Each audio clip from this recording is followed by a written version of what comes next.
السلام علیکم عزیز طلباء. آج ہم کلاس 7 کا سبق نمبر 8 پڑھ رہے ہیں، سبق نمبر 8، جس کا عنوان ہے بڑھے چلو. تو یہ ایک نظم ہے اور بڑی جذبے والی نظم ہے، قوم کو مطلب ہے کہ آگے بڑھنے کی تلقین کرتی ہے.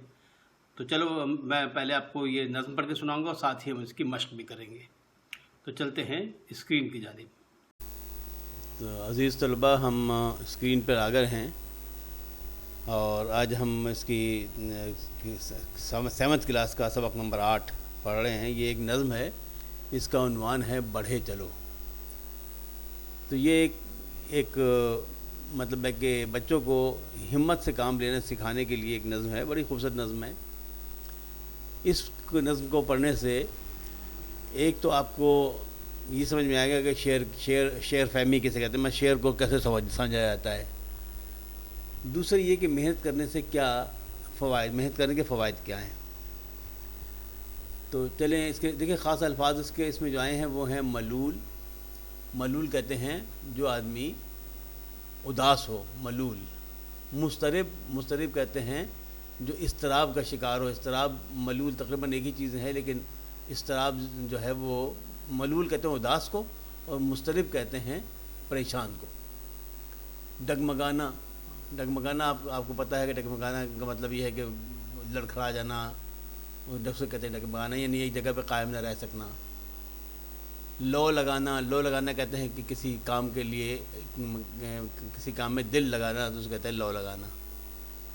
ولولہ کہتے ہیں کہ جو آپ جذبے کو کہتے ہیں ولولہ. تو یہ نظم میں پڑھتا ہوں، آپ وہ میرے ساتھ پڑھیے. اٹھو اٹھو اٹھو اٹھو کمر کسو کمر کسو. اٹھو اٹھو اٹھو اٹھو کمر کسو کمر کسو. سحر سے پہلے چل پڑو کڑی ہے راہ دوستو. تھکن کا نام بھی نہ لو بڑھے چلو بڑھے چلو.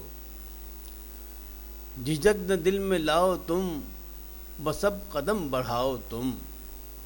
جھجک نہ دل میں لاؤ تم بس اب قدم بڑھاؤ تم. ذرا نہ ڈگمگاؤ تم خدا سے لو لگاؤ تم. ملول و مضطرب نہ ہو بڑھے چلو بڑھے چلو. ملول و مضطرب نہ ہو بڑھے چلو بڑھے چلو. اٹھا دیا قدم اگر تو ختم ہے بس اب سفر. ہے راہ صاف و بے خطر نہ کوئی خوف ہے نہ ڈر. چلے چلو چلے چلو بڑھے چلو بڑھے چلو. تمہارے ہم سفر تھے جو وہ منزلوں سے جا لگے. سب آگے تم سے بڑھ گئے مگر ہو تم پڑے ہوئے. ذرا سمجھ سے کام لو بڑھے چلو بڑھے چلو. یہ محمد مصطفیٰ خان مداح جو ہیں ان کی ایک نظم ہے، بڑی اچھی نظم ہے اور بڑی سبق آموز نظم ہے. تو اس میں جو پیغام ہے وہ یہ ہے کہ دنیا میں وہی قومیں ترقی کرتی ہیں جو محنت کرتی ہیں اور جو اپنی منزل کا صحیح تعین کر لیتی ہیں. مطلب ان کو پتہ ہوتا ہے کہ ہماری منزل کیا ہے، تو اس منزل کی طرف وہ بلا جھجک پھر وہ بڑھتی چلی جاتی ہیں اور کسی اضطراب کا کسی پریشانی کا شکار نہیں ہوتی. تو وہی قومیں کامیاب ہوتی ہیں.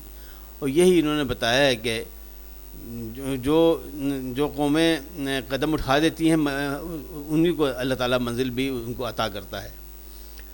اور یہ دیکھیں آگے یہ آخری بند ہے، اس میں یہ لکھا ہے تمہارے ہم سفر تھے جو وہ منزلوں سے جا لگے. یعنی ہمارے ساتھ کی دنیا کے اور لوگ ہیں جو کہاں سے کہاں پہنچ گئے. آج ہم کہتے ہیں کہ فلاں ملک نے بڑی ترقی کر لی، فلاں ملک نے بڑی ترقی کر لی. تو اس ترقی کے پیچھے ان کی محنت ہے اور لگن ہے. اگر وہ محنت اور لگن سے کام نہ لیتے تو ظاہر ہے کہ ان کا حال بھی وہی ہوتا ہے جو آج ہمارا ہے. اس میں یہی بات بتائی گئی ہے کہ تمہارے ہم سفر تھے جو وہ منزلوں سے جا لگے. سب آگے تم سے بڑھ گئے مگر ہو تم پڑے ہوئے. ذرا سمجھ سے کام لو بڑھے چلو بڑھے چلو. تو یہ نظم ہم نے آج پڑھ کے آپ کو سنائی اور امید ہے کہ بچے اس کو یاد بھی کریں گے اور اس کا جو پیغام ہے اس کو بھی سمجھیں گے کہ اس میں پیغام کیا ہے. عزیز طلباء، ہم اب اسکرین پہ آ گئے ہیں اور اب ہم کلاس 7 کی سبق نمبر 8 کی مشق کریں گے. اور اس کا جو عنوان ہے وہ ہے ایک نظم ہے، اس کا عنوان ہے بڑھے چلو. تو چلیے شروع کرتے ہیں. سوال نمبر 1 ہے درج ذیل کے مختصر جواب تحریر کریں. پہلا ہے کہ سحر سے پہلے چلنے سے کیا مراد ہے؟ تو اس کا جواب ہے کہ سحر سے پہلے چلنے سے یہ مراد ہے کہ چونکہ راہ کٹھن ہے اس لیے جلدی اٹھ کے چلنا ضروری ہے. دوسرا ہے راہ کے کڑی ہونے کا کیا مطلب ہے؟ راہ کے کڑی ہونے کا جواب اس کا یہ ہے کہ راہ کے کڑی ہونے کا مطلب ہے رستہ دشوار گزار ہونا. اگلا ہے جناب کہ اگر انسان کوئی کام شروع کرنے سے پہلے ہچکچاتا رہے تو اس کا نتیجہ کیا نکلتا ہے؟ اس کا جواب ہے کہ کام شروع کرنے سے پہلے ہچکچانے سے انسان کی ہمت میں کمی آ جاتی ہے اور اس کے منزل پر پہنچنے کے امکانات کم ہو جاتے ہیں. اگلا سوال ہے کہ کام کرتے وقت کن باتوں کی طرف توجہ دینی چاہیے؟ جواب ہے اس کا کہ تھکن کا نام بھی نہیں لینا چاہیے، نہ جھجکنا چاہیے، نہ ڈگمگانا چاہیے اور نہ ملول و مضطرب ہونا چاہیے. اگلا سوال ہے کہ اس نظم کے ذریعے شاعر ہمیں کیا پیغام دے رہا ہے؟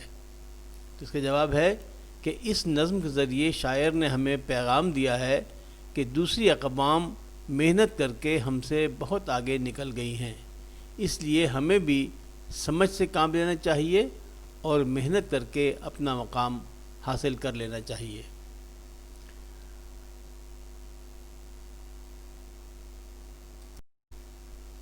اب سوال نمبر 2 ہے کہ دی گئی مثال کے مطابق نامکمل مصروں کو مکمل کیجیے.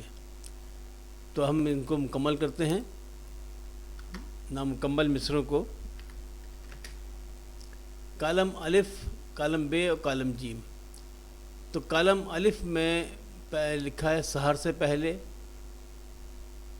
کالم بے میں لکھا ہے بڑھاؤ تم، اور کالم جیم میں لکھا ہے چل پڑو. مطلب یہ اس نے پہلے سے ہی آپ کو پہلا جو ہے حل کر کے بتا دیا. چل پڑو، بڑھو نہیں ہے، یہ ہے چل پڑو، چل پڑو.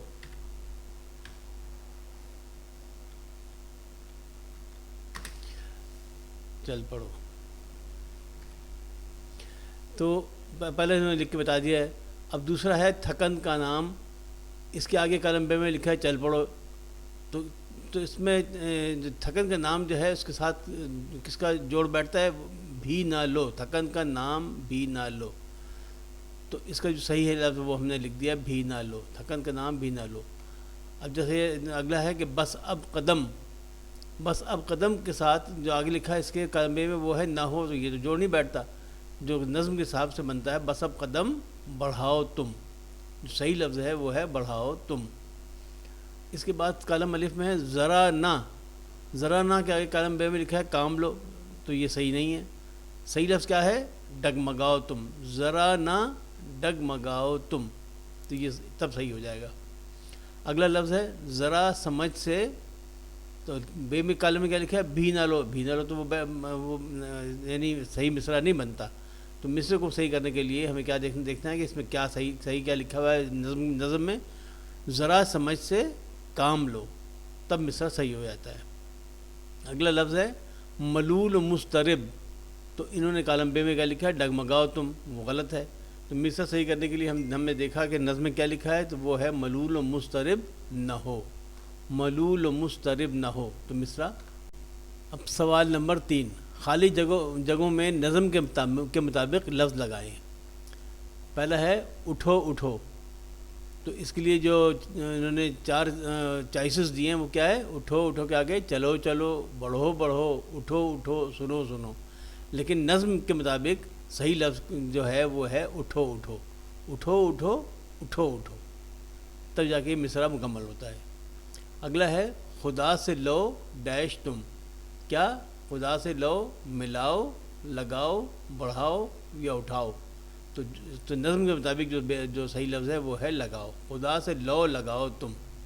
خدا سے لو لگاؤ تم. تو ہم نے اس کے نیچے ہائی لائٹ کر دیا. آپ اس کو ٹک کر دیجئے.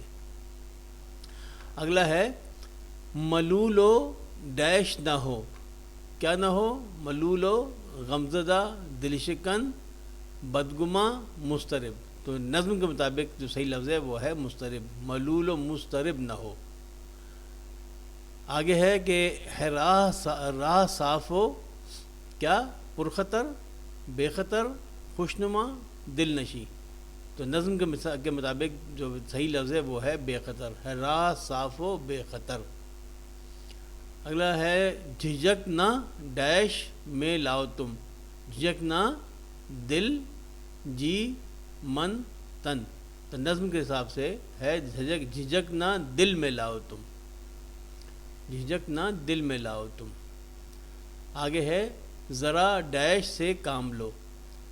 کس سے کام لو؟ ذرا خرد سمجھ نظر قدم. تو صحیح لفظ کیا ہے؟ سمجھ. ذرا سمجھ سے کام لو. آگے ہے وہ ڈیش سے جا لگے، وہ منزلوں ساحلوں پربتوں یا محفلوں. وہ منزلوں سے جا لگے. صحیح لفظ کیا ہے؟ وہ منزلوں سے جا لگے. اگلا ہے بسب قدم ڈیش تم، بسب قدم ملاؤ اٹھاؤ ہلاؤ یا بڑھاؤ. تو صحیح لفظ ہے بڑھاؤ، بسب قدم بڑھاؤ تم. اس کے بعد سوال نمبر 4 ہے جملوں میں استعمال کریں. کمر کسنا، قدم بڑھانا، لو لگانا، ملول سانس لینا. تو جواب اس کے ہم نے جملے بنا دیے ہیں. کمر کسنا، تو اس کا جملہ ہے کمر کس لو تمہیں سخت مقابلہ درپیش ہے. کمر کس لو تمہیں سخت مقابلہ درپیش ہے. اگلا جو ہے فقرہ وہ یہ ہے کہ قدم بڑھانا. قدم بڑھانا کہتے ہیں قدم آگے اٹھانا. تو اس کا جو جملہ ہے وہ ہم نے بنایا ہے بغیر قدم بڑھائے کامیابی نہیں ملتی. اگلا لفظ ہے لو لگانا. لو لگانا مطلب دل لگانا. تو اس کا جملہ ہے پڑھائی میں لو لگاؤ گے تبھی تو اچھا نتیجہ نکلے گا. پڑھائی میں لو لگاؤ گے تبھی تو اچھا نتیجہ نکلے گا. تو اس کا فقرہ ہو گیا. اب اگلا فقرہ ہم دیکھتے ہیں کیا ہے. ملول. ملول کا جو جملہ ہے وہ یہ ہے کہ ناکامی پر ملول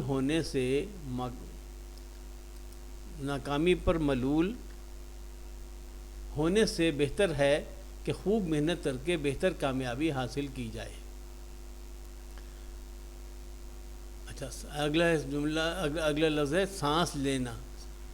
سانس لینا. تو میں اس کا جملہ ہم نے بنایا ہے میں نے تو ارادہ کر لیا ہے اب منزل پر پہنچ کر ہی سانس لوں گا. تو جناب یہ آپ کے فقرے ہو گئے.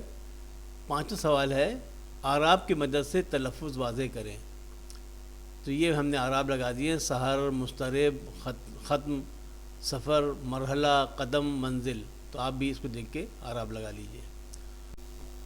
تو اب سوال نمبر 6 ہے متضاد لکھیے. تو متضاد کے لیے جو الفاظ لکھیں وہ ہے سحر اٹھو بے خطر آگے بعد ختم اور سمجھ. تو اب سحر کا جو متضاد ہے وہ ہے شام. شام و سحر کہتے ہیں نا، شام و سحر. تو سحر صبح کا وقت ہے، شام کا رات سے پہلے شام کا ٹائم ہوتا ہے وہ. تو سحر کا متضاد کیا ہوا؟ شام. اٹھو کا متضاد ہے بیٹھو. بے خطر کا متضاد ہے پرخطر. آگے کا متضاد ہے پیچھے. بعد کا متضاد ہے پہلے. ختم کا متضاد ہے شروع. اور سمجھ کا متضاد ہے ناسمجھ. تو یہ آپ غور سے ان کو دیکھ لیجئے اور یاد کر لیجئے. 7واں سوال ہے کہ اس نظم سے ملتی جلتی کسی اور شاعر کی نظم تلاش کیجئے جس میں شاعر نے کوئی درس دیا ہو. تو ایسی بہت سی نظمیں ہیں.